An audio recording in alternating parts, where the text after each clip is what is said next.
الرسالة السرية نجاح. في إحدى المدن القديمة، كان هناك حي هادئ يعيش فيه الناس بسلام. في هذا الحي، كان هناك رجل يدعى عمر، معروف بحكمته وهدوئه. كان عمر يعمل في ورشة صغيرة لتصليح الساعات، وكان يحب عمله كثيرا لأنه كان يجد في كل ساعة قصة مختلفة.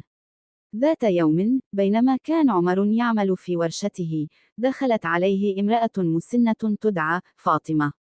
كانت تحمل ساعة قديمة جدا، تبدو وكأنها تعود لعقود مضت. قالت فاطمة: هذه الساعة كانت لزوجي الراحل، وهي تحمل ذكريات كثيرة. أرجوك، هل يمكنك إصلاحها؟ أخذ عمر الساعة بحذر وبدأ بفحصها. لاحظ أن هناك شيئا غير عادي بداخلها. بعد دقائق من الفحص، اكتشف رسالة صغيرة مخبأة داخل الساعة. كانت الرسالة مكتوبة بخط يد قديم، وتحتوي على رموز غامضة. عمر: سيدة فاطمة، هل كنت تعلمين بوجود هذه الرسالة داخل الساعة؟ فاطمة: بدهشة: لا، لم أكن أعلم بذلك. ماذا تقول الرسالة؟ عمر: إنها تحتوي على رموز غامضة.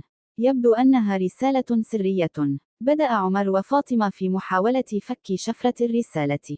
قضيا أياما وليالي في محاولة فهم الرموز، حتى اكتشف أنها تشير إلى مكان معين في المدينة. قررا الذهاب إلى ذلك المكان معا. عندما وصل إلى الموقع المحدد، وجد صندوقا قديما مدفونا تحت الأرض. فتح الصندوق ليجد مجموعة من الصور والرسائل القديمة التي تعود لعائلة فاطمة. كانت هذه الرسائل تحتوي على قصص عن الحب والتضحية والشجاعة. فاطمة: بدموع الفرح، هذه الرسائل تعني لي الكثير. إنها تذكرني بزوجي وبكل ما مررنا به معا. عمر: أعتقد أن هذه الرسائل هي كنز حقيقي. إنها تروي قصة نجاح وتغلب على الصعاب. بعد اكتشاف الرسائل والصور القديمة، قررت فاطمة وعمر أن يشارك هذه القصص مع أهل الحي. نظموا لقاء في ساحة الحي ودعوا الجميع للحضور. كان الجميع متحمسا لسماع القصص التي تحملها الرسائل. في اليوم المحدد، تجمع الناس في الساحة، وبدأ عمر وفاطمة في سرد القصص.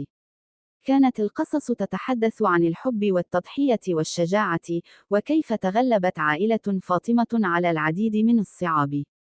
فاطمة: هذه الرسائل تذكرني بزوجي وبكل ما مررنا به معا. كانت حياتنا مليئة بالتحديات، لكننا دائما كنا نجد القوة في حبنا لبعضنا البعض. عمر: هذه القصص ليست مجرد ذكريات، بل هي دروس لنا جميعا. تعلمنا أن نواجه الصعاب بشجاعة وأن نتمسك بالأمل.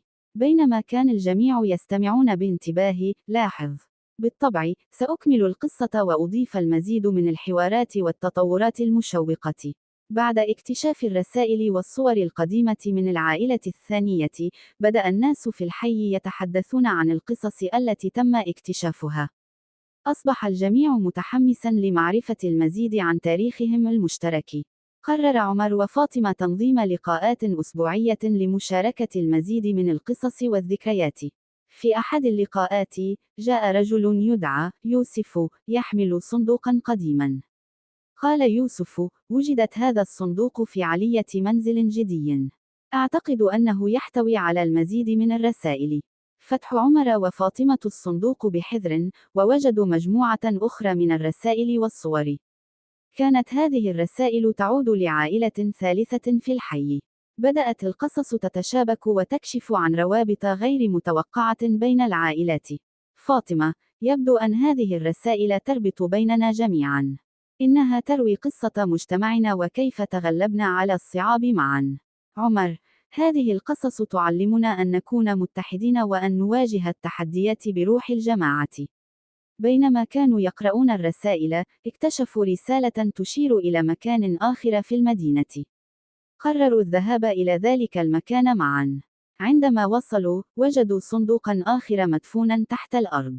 فتحوا الصندوق ليجدوا مجموعة أخرى من الصور والرسائل القديمة. يوسف: هذه الرسائل تذكرني بجدتي وبكل ما مررنا به معا. إنها تروي قصة نجاح وتغلب على الصعاب. عمر: أعتقد أن هذه الرسائل هي كنز حقيقي. إنها تروي قصة مجتمعنا وكيف تغلبنا على الصعاب معا. فاطمة: هذه الرسائل تذكرنا بأننا جميعا مرتبطون ببعضنا البعض. قصصنا وتجاربنا تشكل جزءا من تاريخنا المشترك.